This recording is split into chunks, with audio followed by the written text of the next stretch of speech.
गणेश जय गणेश जय गणेश देवा। माता सती पार्वती पिता महादेवा। गजानन देव महाराज की।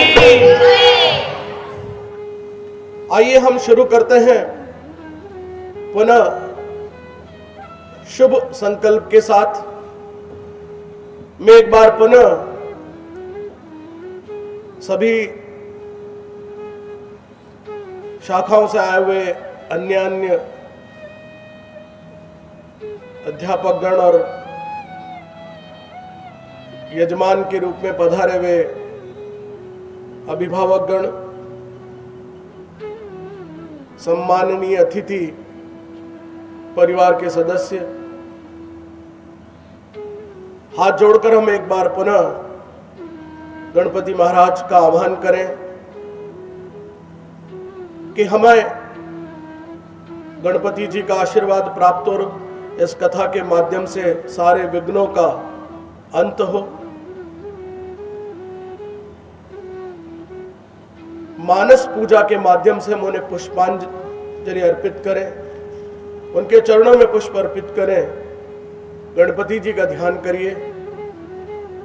मां वीणा वादिनी वाक देवी, ज्ञान की अधिष्ठात्री देवी मां सरस्वती का हम ध्यान करें और वे हम सब के कंठ में विराजें, जिससे हम शुभ और अच्छा बोल सके और चेतन जागृत हरेक के हृदय में आसन लेने वाले ऐसे हनुमंत लाल को आह्वान करें। अतुलित बल धामम हेम शैलाभदेहम धनुज बल कृशानु ज्ञानी नाम अग्रगण्यम सकल गुण निधानम वानरा नाम धीशम रघुपति प्रिय भक्तम वात जातम नमामि। हे हनुमंत लाल, आइए, आपके लिए गद्दी आसन हमने धरा है, विराजिए। आंखें खोल के आराम से हम इस कथा का प्रारंभ करते हैं। कल हमने 3 विवाह देखे, 2 अद्भुत विवाह, एक शिवजी का, एक विवाह स्वयंवर राम जी का और तीसरा विवाह करने गए नारद मुनि का। उनका अहंकार भंग किया स्वयं विष्णु ने। आज कथा आंसुओं की कथा है। आज हम रोएंगे भी, आज हम थोड़ा हंसेंगे भी।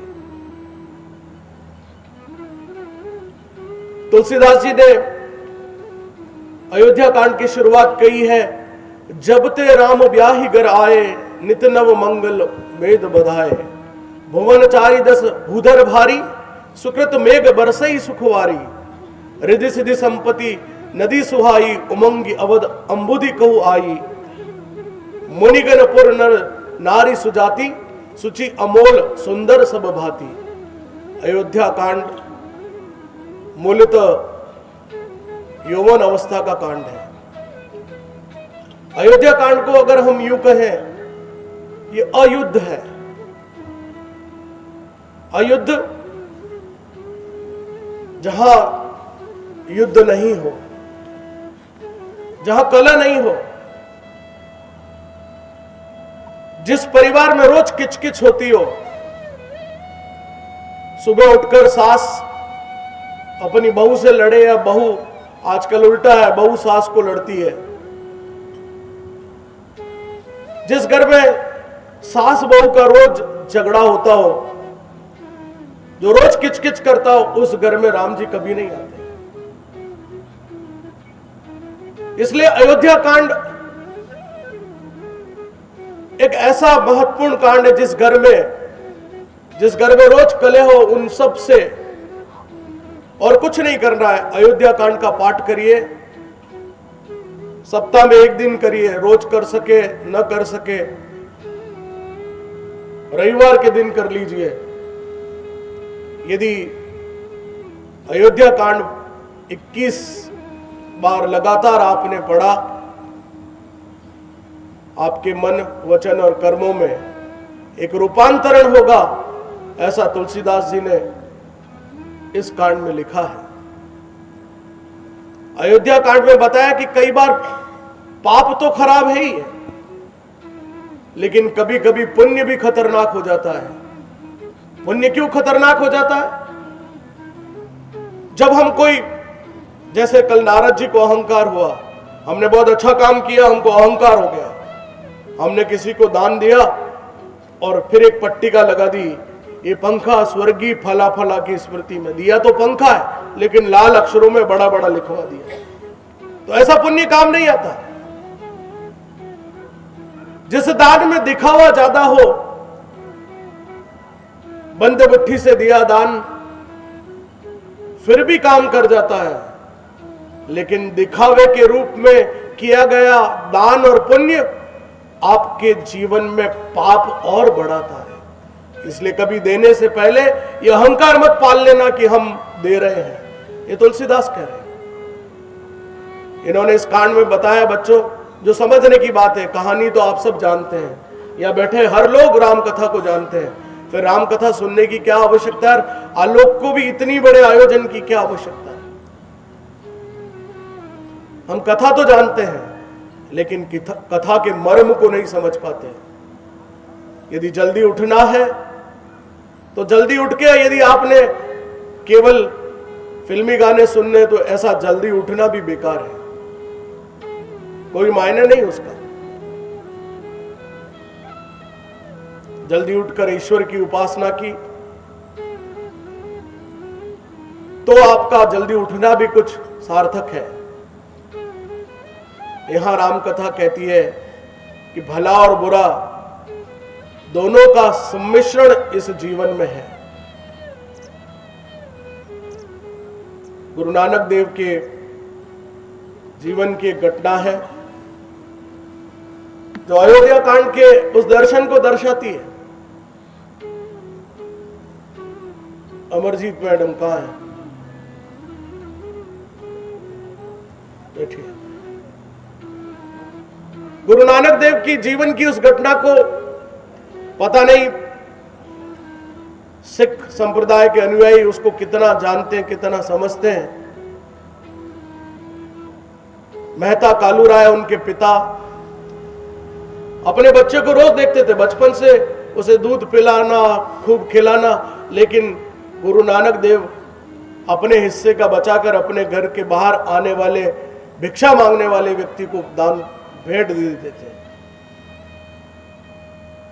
उनके पिता को बड़ी चिंता की, तो रोज दुबला हुआ जा रहा है। एक दिन अपने सबसे श्रेष्ठ, क्योंकि लोगों ने आरोप लगाया कि कालू राय तो पैसा कमाने में व्यस्त है, उसको अपने बेटे की चिंता नहीं है, नोट कमाने में व्यस्त है, ये इसका बेटा प्रतिदिन दुबला हो रहा है, इसकी चिंता नहीं है। तो उन्होंने एक दिन अपने शहर के सबसे नामी वेदराज को बुलाया कि इसको देखो। उसने आके तुरंत गुरु नानक देव का हाथ पकड़ा, नब्ज टटोली। पहले कोई स्टेथोस्कोप तो होते नहीं थे, नाड़ी वेद ही हुआ करते थे। नाड़ी देखी, उसने कहा ये क्यों मेरा हाथ पकड़ रहे हो? कि मैं देख रहा हूं तुम्हारा स्वास्थ्य कहां गड़बड़ है।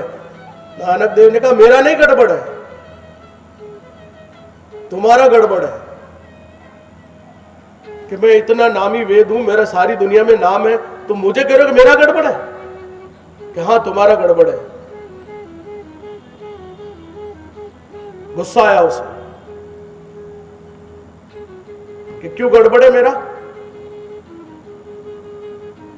क्योंकि तुम्हें चिंता है। किसकी चिंता है? मुझे तो कोई चिंता नहीं है। कि नहीं, तुमको चिंता है, तुम स्वस्थ हो, लेकिन तुमको मृत्यु की चिंता है। वेदराज जी का माथा ठनका, हाँ कह तो सही रहा है, मुझे मृत्यु की चिंता है। नानक देव ने कहा न मुझे तो इस शरीर की चिंता है, न मृत्यु की चिंता है, इसलिए मैं सबसे स्वस्थ हूं। तुम्हें मृत्यु की चिंता है, इसलिए तुम अस्वस्थ हो। वेदराज जी ने धीरे से पूछा, तुम्हारे पास इसका इलाज है? कहां है? क्या इलाज है? बहुत सुंदर बात कही उन्होंने। कहा कि राम नाम की गोली रोज खा लेना, इस चिंता से मुक्त हो जाओगे। ये अयोध्या कांड राम नाम की वो गोली है। प्रभु श्री रामचंद्र भगवान की। ये फूल है, गले में टांगे हुए हैं, ये हार है। मैं बार बार एक बात दोहराता हूं, हार, इसे जीत क्यों नहीं नाम दिया? जीत पहना दो। ये हार है, जिसने ये पहन लिया, इसका मतलब ये कि तू हार गया, जीता नहीं। तू हार गया किसके सामने? ईश्वर के सामने। और जो ईश्वर के सामने हार जाता है, वो सब जगह जीत जाता है। ईश्वर के समक्ष कई बार लोग सोचते हैं, मुझे भी मेरे मित्र कहते हैं, क्या पंडित जी बन गए हो, क्या राम कथा करने लगे अभी से? मैं उनको कोई जवाब नहीं देता, जवाब देने की आवश्यकता भी नहीं समझता। या कई बच्चे बैठे भी होंगे, उनको भी लगता होगा कि हम विज्ञान पढ़ने वाले लोग अंतिम दिन में इस राम कथा की वैज्ञानिक कसौटी पर कसकर जो पूरे प्रमाण यूएनओ में हमारे देश के भारत रत्न पूर्व राष्ट्रपति एपीजे अब्दुल कलाम ने सारी दुनिया के सामने रखा कि राम कथा जो है वो वैज्ञानिक कसौटी पर पूरी तरह खरी उतरी है।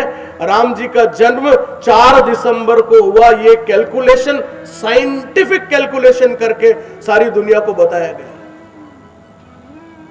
जो लोग ये सोचते हैं कि ये कपोल कल्पित घटनाएं हैं, जिनको यूं ही लिख दिया और तुलसीदास जी ने और हम लोग उसके पीछे पड़े हुए हैं, उसके सारे अकाट्य प्रमाण अभी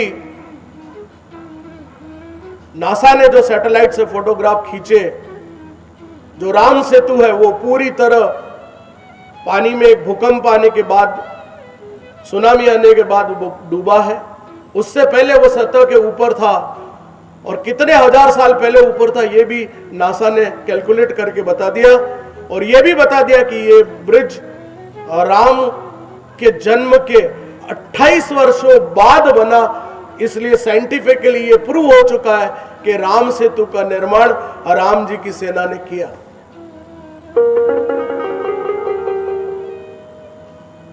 सारी दुनिया में उसको तोड़ने की साजिश रची। उनका कहना था कि लंका जाने के लिए कोई 100 नॉटिंगल माइल्स ज्यादा चक्कर लगाना पड़ता है, इसलिए इसको तोड़ दिया जाए, क्योंकि जहाज काफी डूबे रहते हैं और ये राम सेतु उसमें ऑब्स्टेकल है। गवर्नमेंट ऑफ इंडिया ने पूरा राम सेतु, नाम बड़ा अच्छा रखा, नाम रखा राम सेतु प्रोजेक्ट, लगे यूं जैसे उसको प्रोटेक्ट कर रहे हैं, लेकिन उसको तोड़ने की तैयारी थी। अंग्रेज उसको एडम्स ब्रिज बोलते हैं। आप चले जाइएगा रामेश्वरम, चूंकि रामेश्वरम में एपीजे अब्दुल कलाम वहीं के, उन्होंने उस सारी बातों को बहुत जबरदस्त अच्छे ढंग से लिखा है, फिर चर्चा करेंगे। उस ब्रिज में सबसे बड़ी बात यह है कि सारी दुनिया का 1500 वर्षों तक न खत्म होने वाला थोरियम उस राम सेतु के अंदर है, जिसकी कीमत खरबों रुपए में है। यदि भारत सरकार उस थोरियम को निकाल दे तो दुनिया का सबसे रिचेस्ट कंट्री हिंदुस्तान हो सकता है। ये मैं नहीं कह रहा हूं, ये साइंटिफिक कैलकुलेशन कह रहे हैं। इसलिए जिन लोगों को शंका है, जिनको राम कथा पर श्रद्धा नहीं है, जो इसे कहानी मानते हैं, उन सबको मैं हाथ जोड़कर विनम्र निवेदन करता हूं कि जीवन में कभी दोबारा राम कथा को कहानी कहने की जरूरत मत करना। अभी कुछ ही दिनों की बात है, हम आइए कीर्तन शुरू करते हैं, क्योंकि कथा तो सबको पता है, लेकिन इसके जो तत्व हैं, उन तत्वों की पुष्टि कैसे बार बार होती है उस पर हम चर्चा करेंगे। आइए हम एक बार 1.5 मिनट के लिए कीर्तन करें, ताकि बाहर से कुछ लोग देरी से आ रहे वो भी हमारे साथ जुड़ सकेंगे। और दिल खोलकर कीर्तन नहीं करेगा तो उसका क्या होगा? और कौन आके बैठेगी आपके पास? कौन बैठेगी? हाँ, बोल प्रभु श्री रामचंद्र भगवान की जय। रघुनंदन जय श्री राम, जय रघुनंदन जय श्री राम।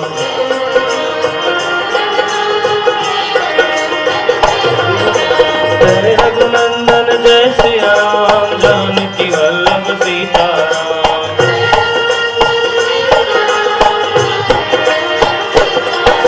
कृष्ण हरे कृष्ण, कृष्ण कृष्ण हरे हरे। ताली बजाते हुए जोर से।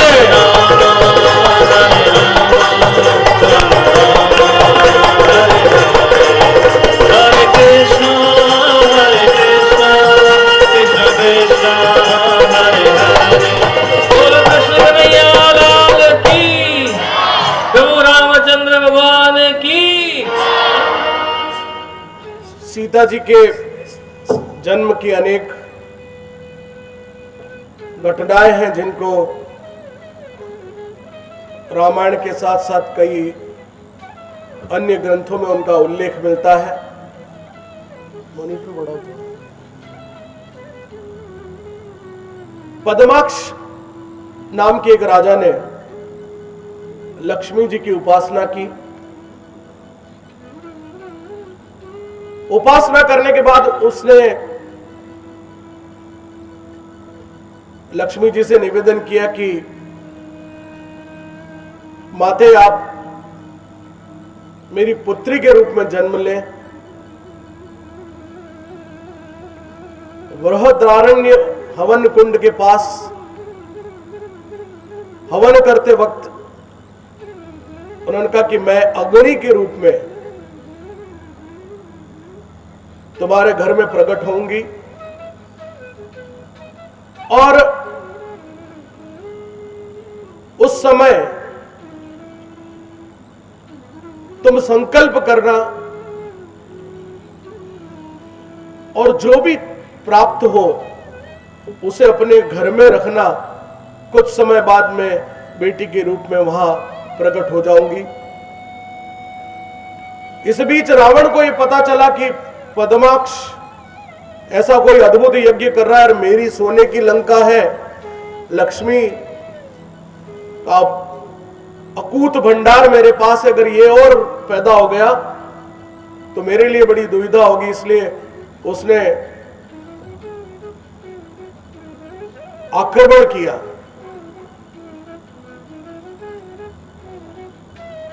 और यज्ञ की पूर्णाहुति हो रही थी, तुरंत लक्ष्मी उसमें से प्रकट हुई।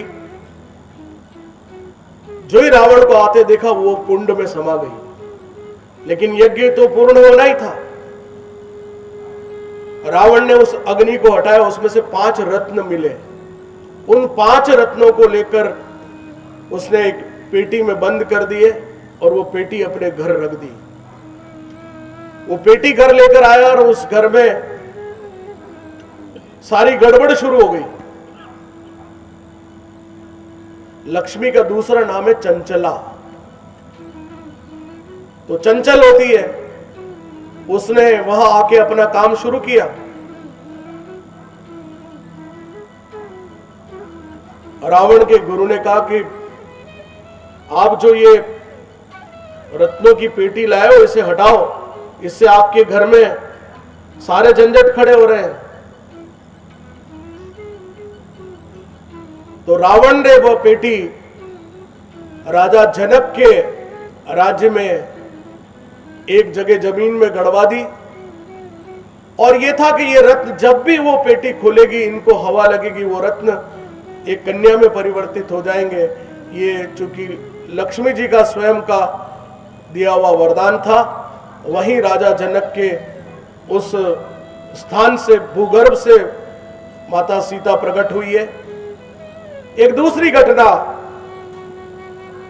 कि ये मंदोदरी की लड़की है, ये सुनिए आप जरा, ये रिसर्च का विषय है, ये मैं अपनी मर्जी से गप नहीं ठोक रहा हूं। एक बार ऋषियों का वध करते हुए रावण ने उनका रक्त, ऐसी मान्यता थी कि ऋषियों के रक्त को शरीर पर लगा लिया जाए तो और बलशाली हो जाता है। ये रावण को ये गलतफहमी थी। उसने कुछ ऋषियों को मारा और वहां एक घड़ा पड़ा हुआ था। उस घड़े में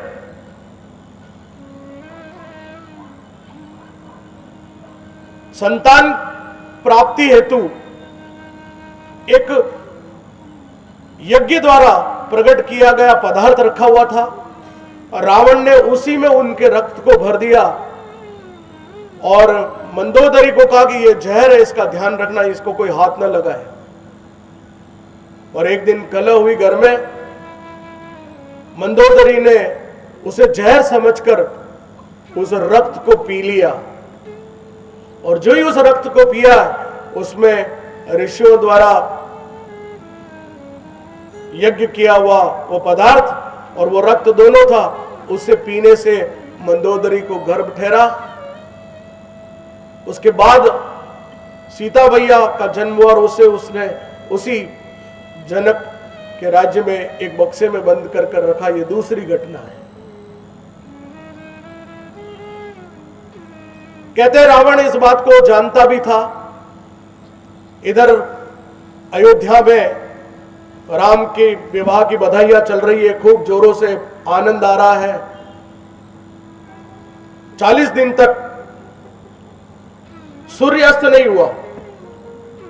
अब लोग समझते हैं सूर्यास्त नहीं हुआ मतलब पूरा दिन रहा, नहीं, इतनी रोशनी थी वहां कि उनको जरूरत ही नहीं पड़ी सूरज कब आ रहा है कब जा रहा है, अंधेरा कब हो रहा है प्रकाश कब हो रहा है, इसका पता नहीं चला। 40 दिन तक आनंद चल रहा है। कथा आगे बढ़ती है। राम सुभाए मुकुट हर लीना, बदन बिलो की मुकुट सम कीन्हा। ऐसे सिंहासन पर बैठे हुए थे दशरथ। दशरथ ने शीशा देखा है। ये रामचरितमानस में बड़ा विचित्र प्रसंग है। सामान्यतः कोई सिंहासन पे बैठ के कोई शीशा नहीं देखता। मैंने कल आपसे एक बात कही थी, दर्पण खुद देखते हैं तो बहुत खुश होते हैं, लेकिन दर्पण कोई दूसरा दिखा दे कि ये देख तेरी शक्ल, तो हम गुस्सा हो जाते हैं कि तू मेरे को दर्पण दिखा रहा है। दर्पण बड़ी विचित्र चीज है। लेकिन तुलसीदास जी ने लिखा कि दशरथ दर्पण देख रहे हैं, शीशा देख रहे हैं, देख रहे कानों के बाल सफेद हो गए। इस जगह के बाल सफेद होने शुरू हो जाए, इसका मतलब है निवृत्ति काल। दूसरे आश्रम में प्रवेश करने की तैयारी करनी चाहिए। जो समय रहते मुकुट नहीं बदलता, वह अपमान का भागी होता है, ऐसा तुलसीदास जी कह रहे हैं। जब तक आपके शरीर में शक्ति है तब तक मुकुट धारण करिए।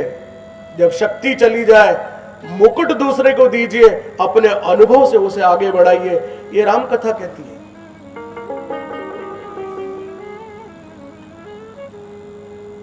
ये बात किससे शेयर करें? हमेशा प्रश्न अपने से बड़ों से पूछा जाता है। यह राम कथा कह रही है कि न छोटे और बड़े इनका विषय नहीं, सबसे पहले गुरु से पूछा। गुरु ज्ञानी है, गुरु ही सब कुछ अंधकार से प्रकाश की ओर ले जाने वाला कोई है तो वो गुरु है। तो गुरु से पूछा मैं ऐसा करूं। तुलसीदास जी ने यहां अनेक प्रसंग लिए हैं। 3 संतों का जिक्र किया है जिनकी मृत्यु नहीं हुई।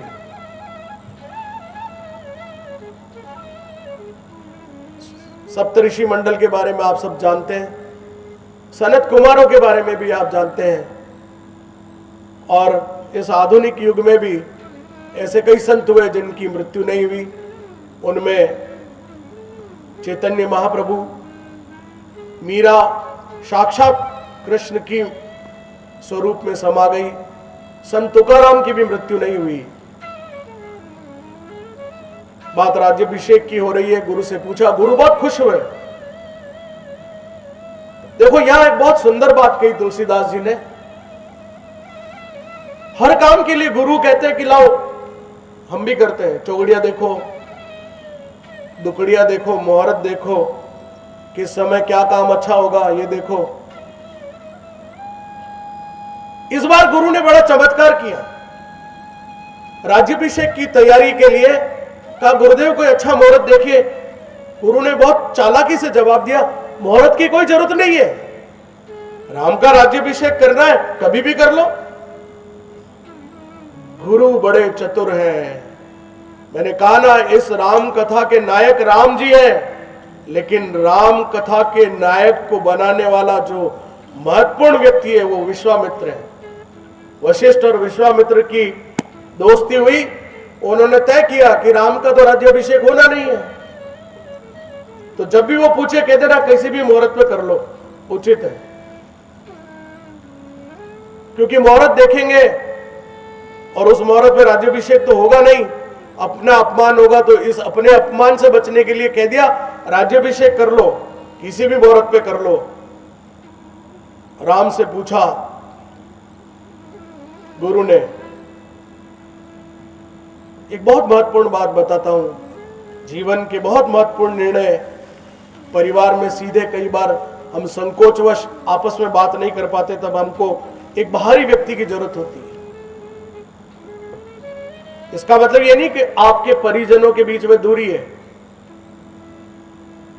मुझे अपने परिजनों को सीधे कोई बात कहनी और उससे फिर एक जो दूरी है, एक जीना सा सम्मान आदर की जो चादर है वो कभी नष्ट न हो, इसके लिए हम माध्यम पकड़ते हैं।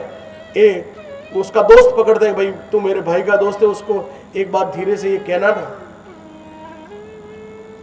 ये बहुत पुरानी प्रथा है। राम जी को दशरथ ने नहीं कहा सीधे कि मैं तेरा राज्याभिषेक करूंगा, गुरु से कहा। गुरु ने कहा कि तुम्हारे पिता की इच्छा है कि तुम्हारा राज्याभिषेक किया जाए। राम जी रोने लग गए कि क्या कह रहे हैं आप, पहली बात तो मेरे पिता हैं, उनके रहते कोई जरूरत नहीं है, और फिर मेरे 3 भाई हैं, वो वंचित रह जाएंगे, इसलिए आप ऐसी बात मत करिए। लेकिन गुरु ने तो कोई जवाब दिया नहीं, क्योंकि वो जानते थे आगे क्या होने वाला है। राम जी स्वयं भी जानते क्या होने वाला है। दोनों मन ही मन समझ रहे हैं और दोनों ही चुप हैं। दोनों ही जान रहे कि क्या बात है, दोनों ही चुप हैं।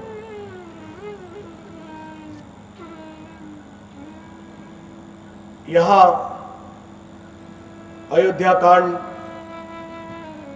करुणा से भरा हुआ है। सारे नगर में डुग्गी पीटी जा रही है, ढोल बजाए जा रहे हैं, सुनो सुनो सुनो।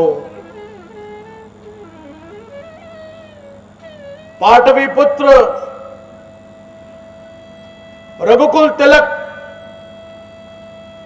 श्री राम का राज्याभिषेक, ये राजा बन गए तो ये सब गड़बड़ हो जाएगा। देवता शुरू, अपना कार्यक्रम शुरू, इंद्र का सिंहासन डोलना शुरू। क्या करें? कौशल्या ने सुना, बहुत खुश हुई। सबसे ज्यादा खुशी यदि किसी को हुई, हम लोग गलत सुन लेते हैं। सबसे अधिक खुशी राम राज्याभिषेक की किसी को हुई तो कैकेयी को हुई थी। राम जी जब ब्याह कर घर आए थे, कैकेयी ने स्वप्न में एक बहुत सुंदर महल देखा था। विश्वकर्मा को बुलाकर उस स्वप्न की रचना को सुनाया गया। विश्वकर्मा ने वो सुंदर महल बनाया, केकई ने वो महल शादी से पहले ही सीता मैया को अर्पित कर दिया कि सीता के लिए ये महल बहुत सुंदर रहेगा।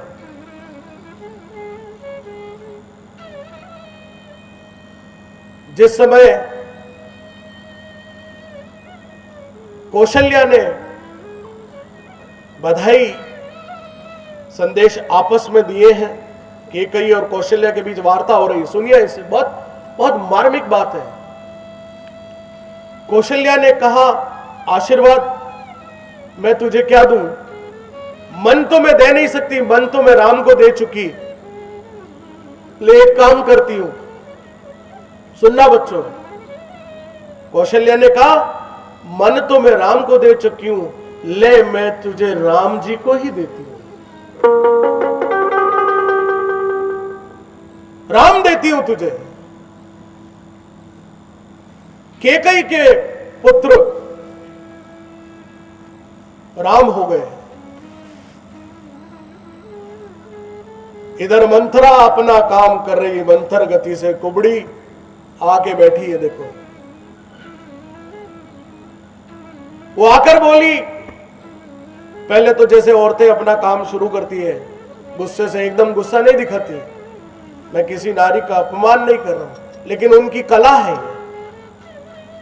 कोई भी अच्छा काम हो तो पहले यूं मुंह चढ़ा के, हाँ ये देखो कितना अच्छा, हाँ हाँ अच्छा है, ठीक है ठीक है, अरे भाई मैं अच्छी चीज दिखा रहा हूं, हाँ वो सब तो ठीक है, लेकिन ये बताओ अभी कहां से आ रहे हो, कला। तो मंथरा ने भी आके अपनी कला दिखाई। सबसे पहले आके माथा पकड़ लिया, तो बड़ी घबराई हुई है, बहुत पसीने, अरे आज खुशी का दिन है, तेरे क्या हो रहा है, सरदर्द क्यों हो रहा है तेरे? आप तो कुछ समझती नहीं, बहुत ही भोली है। आपके पिताजी ने बहुत अच्छा किया, मुझे भेजा, कहा मेरी छोरी तो बहुत भोली ढाली है, इसलिए मुझे भेजा है आपके साथ। मेवाड़ में इसको हम बोलते ओलखड़ी आई है। हाँ, महिला लड़की बेचारी नई नई ब्याह के जाती है, वहां सब अपरिचित लोग होते हैं, तो वो किससे बात करें, तो एक ओलखड़ी बोलते हैं उसको, जिससे वो जानती, उसको साथ भेजते हैं। तो ये ओलखड़ी मंथरा आई जो है, ये ओलखड़ी बन के आई थी, दासी बन के, वही वही रह गई। तो उसने नाटक शुरू कर दिया अब अपना। आपको पता है कि क्या कह रही थी कौशल्या मैया, कि क्या बोल रही थी? वो ऐसा बोल रही थी कि मेरा बेटा राम राजा बनेगा, भरत शत्रुघ्न और केकई मेरे दासी बनकर रहेंगे। कि क्या बात कर रही है? कि हां, मैं वहीं से तो आ रही हूं। अब आप एक बात सुनना, बहुत ध्यान से समझना, ये सब शोध का विषय है। मैं आप बच्चों को धन्यवाद देता हूं। मेरा कोई मानस नहीं था राम कथा करने का, लेकिन इन बच्चों का आग्रह था कि करें। इनकी कोई 1000 एप्लीकेशंस मेरे पास आई, तब मेरे को लगा कि मुझे करनी चाहिए ये शोध। मुझे आपने राम जी को और जानने का मौका दिया। वैसे राम जी को तो कौन जान पाया, लेकिन उन दो शब्दों को, रा और म को भी यदि कुछ देर के लिए मेरे मुंह से निकले, मैं अपने आप को धन्य समझूंगा। हुआ यह था कि जब मां सीता घर में प्रवेश कर रही थी, कौशल्या ने सबको चीजें बांटी, किसी को साड़ी दी, किसी को क्या दिया। ये मंथरा कोने में खड़ी थी, उसको कुछ नहीं दिया।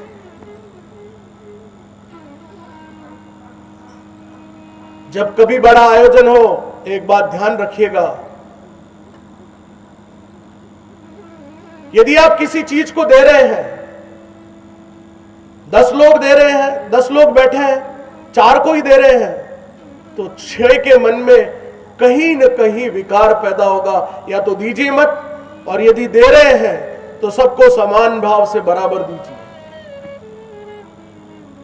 और एक और बात ध्यान रखिए, कि जीवन में जो सेवा करने वाले लोग हैं उनको पहले दीजिए, उनसे आपको निश्चित रूप से वर की प्राप्ति होगी, आशीर्वाद मिलेगा उनका।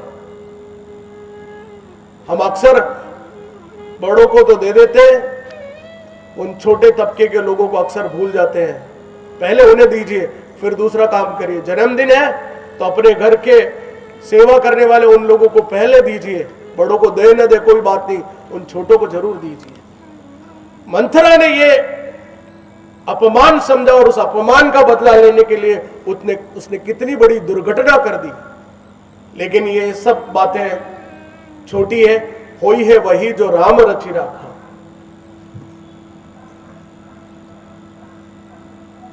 देवता शुरू हो गए कार्यक्रम अपना।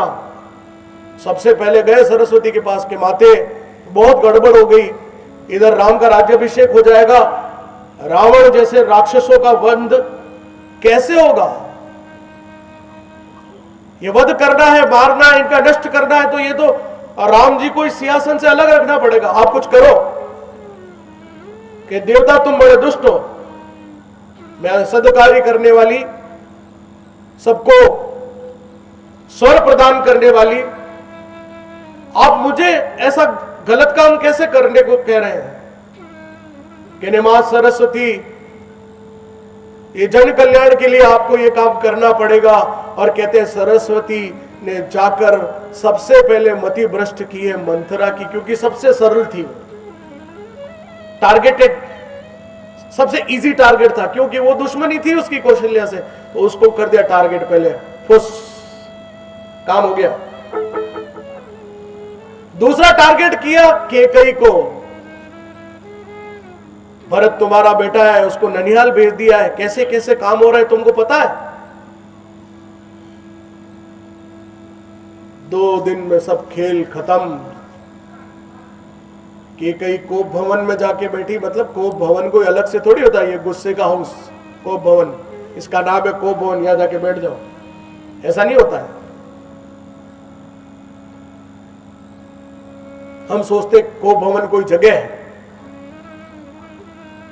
जिस जगह पर कुपित होकर बैठ जाओ वही कोप भवन है। हाँ, गुस्सा करके बैठ गए, आपका क्लासरूम ही कोप भवन है। टीचर को गुस्सा है, क्लास में खूब धमाल, गुस्से में खाना नहीं खाऊंगी, ये नहीं करूंगी, कोप भवन है।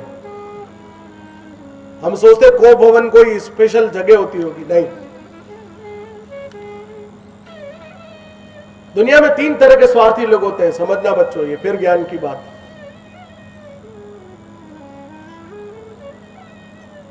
एक तो बहुत श्रेष्ठ होते हैं, मेरा काम भी बन जाए, इसका भी बन जाए, सबका बने। दूसरे लोग कौन से होते हैं? मेरा तो बन जाए, इसका नहीं बने, मेरा कर देना प्रभु, इसको फेल कर देना, साला ये मेरे से फर्स्ट नहीं आने, आगे नहीं आना चाहिए। वो भी यही सोच रहा है, इसका काम लगा देना प्रभु, मेरा कर देना। भगवान सोच रहे इसकी सुनो, इसकी सुनो। हाँ, और तीसरा होता है वो महाप्रपंची, भगवान मेरा तो करना ही मत, इसका भी मत करना। हाँ, हाँ, मेरा भी नहीं होना चाहिए, इसका भी नहीं होना चाहिए। ये 3 तरह के स्वार्थी लोग। मंथरा अपना काम कर रही है, केकई को भवन में जाकर बैठी है। राजा दशरथ शुभ समाचार लेकर उस तक आते हैं और वही मरोड़े खा के, हाँ, वो बहुत खुशी खुशी घुसे अंदर कि चलो, प्रेम भी था उन पे, ज्यादा प्रेम स्नेह था। आए हैं, केकई को पुकारा है,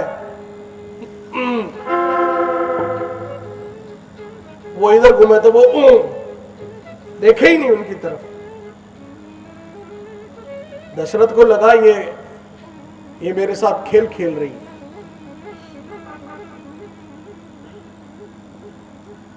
प्रेम में कोई रीति और रीति नहीं होती। एक दिन भीम ने देखा वो कृष्ण से मिलने चला गया, उनके भजन करता था। अभी बताऊंगा मैं उनका उदाहरण। मुकुंद माधव गोपाल कृष्ण, उसको भजन तो आता नहीं था, जोर जोर से ऐसे ही उठपटांग मोटी मोटी आवाज में गाता था, मुकुंद माधव गोपाल कृष्ण, मुकुंद माधव गोपाल कृष्ण। कृष्ण बेचारे दुखी हो जाते थे, यार ये भीम इतनी जोर जोर से मुझे याद करता है, मैं नहीं जाऊंगा हर बार।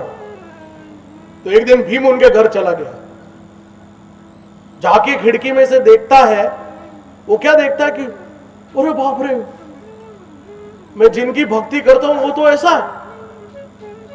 राधा सोई हुई है, भगवान कृष्ण उसके पांव दबा रहे हैं। श्री राम। ये क्या हो रहा है? गुस्सा हो गया। आज के बाद ये यदुवंशी कृष्ण ये मक्कार है, झूठा है, स्त्रियों के पैर दबा रहा है, इससे तो अच्छा मैं भला। जाते जाते अपने कमरे में जाते हुए युधिष्ठिर पे नजर पड़ गई, वहां भी उल्टा काम चल रहा है। युधिष्ठिर नीचे बैठे जमीन पे, तो द्रौपदी सिंहासन पर बैठी हुई है। उसने कहा यार ये क्या दुनिया में उल्टा उल्टा काम चल रहा है, सब गड़बड़ झाला है। दशरथ ने भी यही कुछ किया, प्रिय करके हाथ पकड़ा है और उसने उसका हाथ झटका है। यहां तुलसीदास जी ने बहुत सुंदर बात कही। राम को यह कहा गया कि तुम ब्रह्मचर्य व्रत का पालन करते हुए कल तुम्हारा अभिषेक होगा, उसके बाद राज्याभिषेक होगा। और इधर दशरथ की बुद्धि, चूंकि सरस्वती ने सब असर तो आएगा, केकई के पास गए तो उनकी भी मति भ्रष्ट, उनको लगा कि ये प्रेमालाप के लिए तैयार हो रही, इसलिए थोड़ी नखरे कर रही है। यहां तुलसीदास जी ने बहुत सुंदर बात कही। दुनिया में जो रमण करता है, रमनते योगिनो यस्मिन इति राम, जो हम सबको प्रसन्नता दिलाता है वही तो राम है। और आज यह दुख का कारण, यदि राम नाम दुख का कारण बन जाए, ऐसा हो नहीं सकता। इसलिए केकई के दुख को दूर करने के लिए राम ने उसके मन की बात को समझ के कि भाई इसकी इच्छा है कि इसका बेटा राजा बने, इसके मन में वो दुख न हो, ये राम ने पहले से भाप लिया है। ये भरत कौन है? जो जगत को भर दे, वो भरत। जो शत्रुओं का नाश करे, वो शत्रुघ्न। और इधर मंथरा तकरार की गुरु। और जब गरज होती है ना, तो अर्जुन भी व्रहन लला बन जाता है, चूड़ियां पहन लेता है, गरज।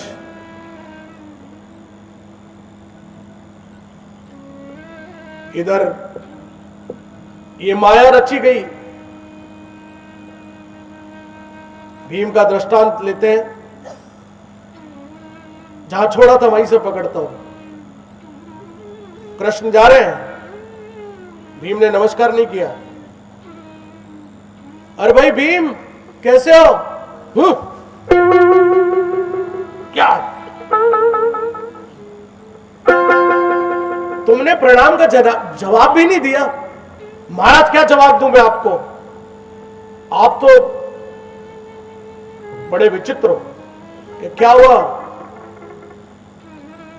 आप महिला के गुलाम हो। भाई ऐसा क्या देख लिया तेने? समझ गए कृष्ण।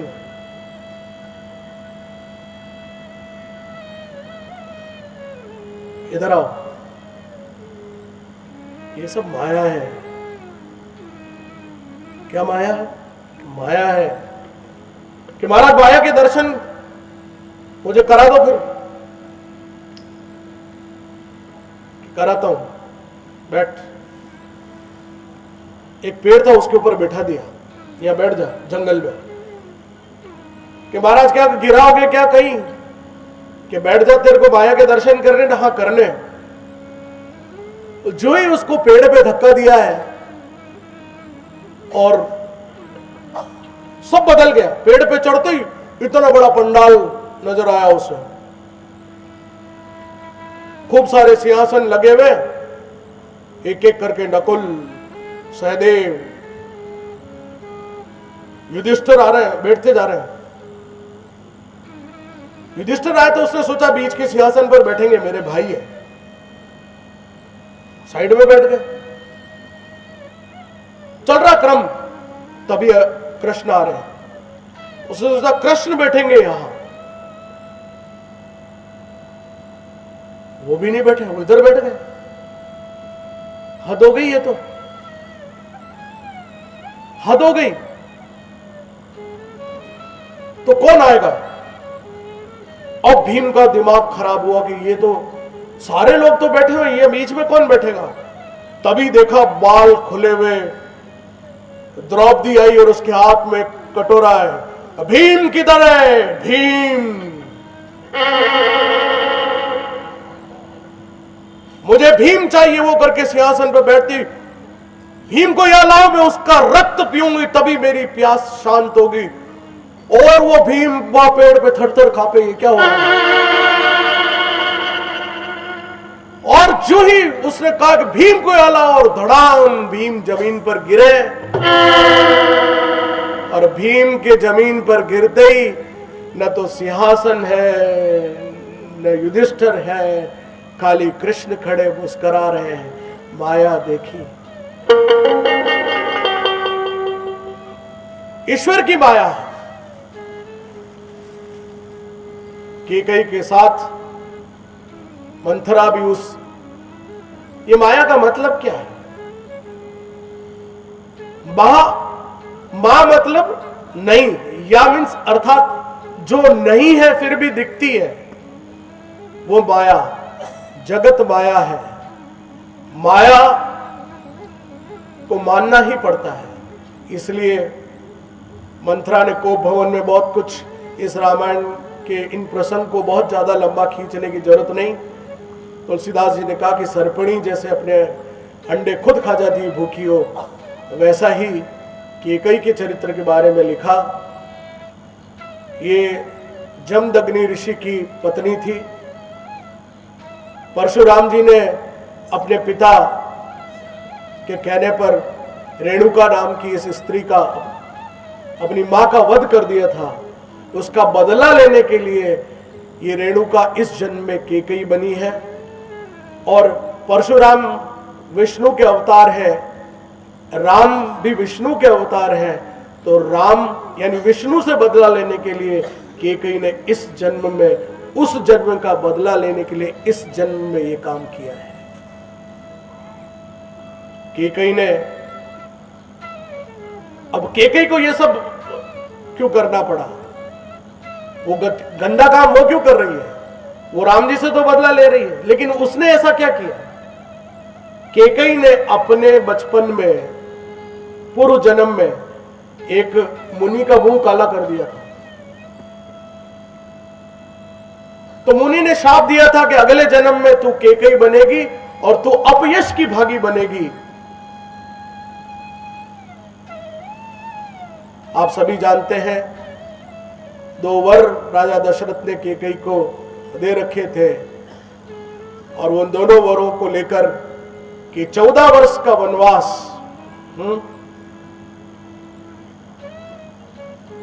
राम को 14 वर्ष का वनवास दिया जाए और भरत को राज्याभिषेक कर राजा बनाया जाए।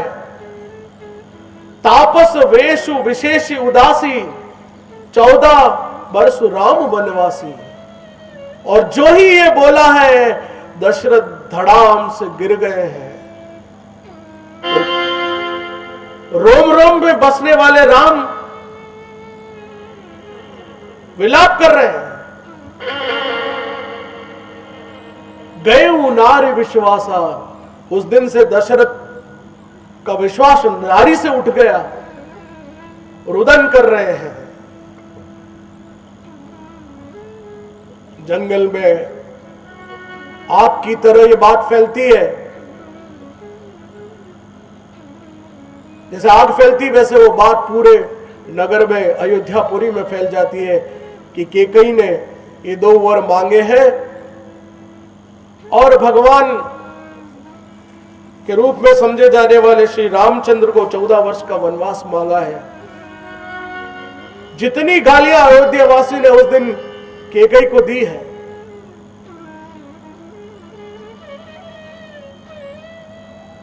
उर्मिला चित्र बना रही है। उर्मिला का चरित्र भी बहुत अद्भुत है। वो राम के राज्याभिषेक का चित्र बना रही है। लक्ष्मण आते हैं, वो रंग ढुल जाता है, वो चित्र खराब हो जाता है, अपशकुन हो जाता है। लक्ष्मण को भी पता चलता है। मां से कहते हैं, मां धिक्कारती उसे कि लक्ष्मण तेरी जबान जल नहीं गई क्या?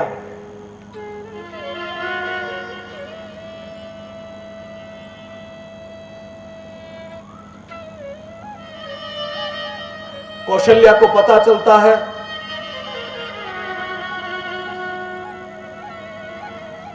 उसने मंथरा के लिए कहा है कि ये कैसी नागिन है जिसने इस रघुकुल को डस लिया है।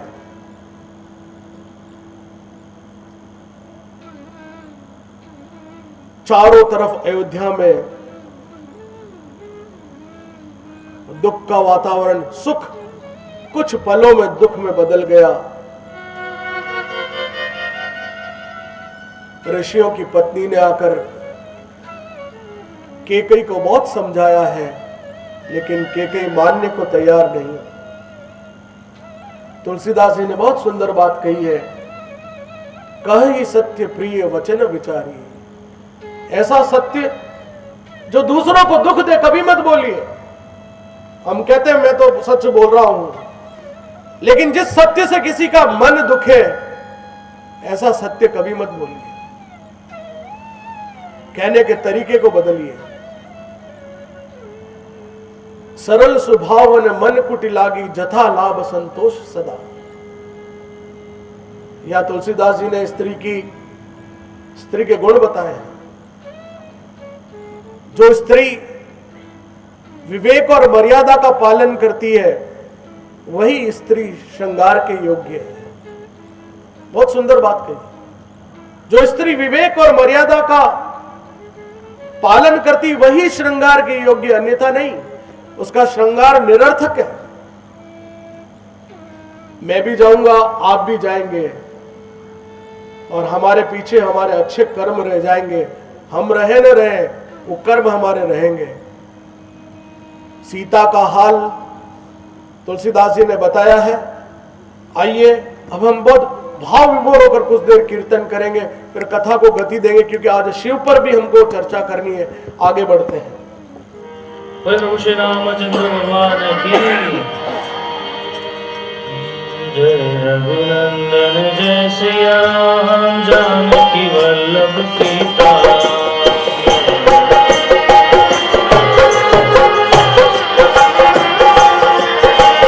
जय रघुनंदन जय सिया राम, जानकी वल्लभ सीता।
कृष्ण कन्हैया लाल की।